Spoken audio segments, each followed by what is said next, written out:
समाजाप्रती आपले काहीतरी देणे लागते या सामाजिक जाणीवेतून चिरंजीव हर्षित दिनेश पाटील यांच्या वाढदिवसानिमित्त धुळे येथील अंध मुलामुलींच्या शाळेत भोजन वाटप तसेच वृक्षारोपणाचा स्तुत्य उपक्रम पार पडला। वाढदिवसाचे औचित्य साधून अंध व दिव्यांग विद्यार्थ्यांना प्रेमाने भोजन देण्यात आले। यावेळी विद्यार्थ्यांशी संवाद साधत त्यांच्या आनंदात सहभागी होत उपस्थितांनी सामाजिक बांधिलकीचा संदेश दिला। त्याचबरोबर शाळा परिसरात वृक्षारोपण करून पर्यावरण संवर्धनाचा संकल्पही करण्यात आला। चिरंजीव हर्षित हे वैभव उर्फ दिनेश पाटील कृषी केंद्र संचालक यांचे चिरंजीव असून वैभव उर्फ दिनेश पाटील हे उभाटा पक्षाचे कार्यकर्ते आहेत। वाढदिवस साजरा करण्याची ही सामाजिक संकल्पना उपस्थितांकडून विशेष कौतुकास पात्र ठरले।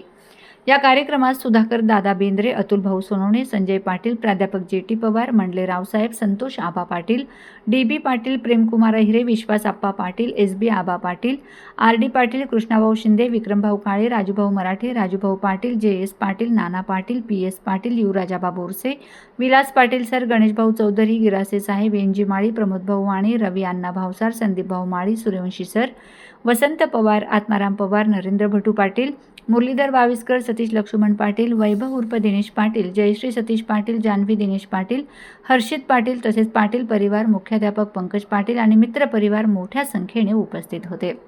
वाढदिवसाचा आनंद समाजोपयोगी कार्यातून साजरा करण्याचा हा आदर्श उपक्रम उपस्थितांच्या मनात सामाजिक जबाबदारीची भावना अधिक दृढ करणारा ठरला।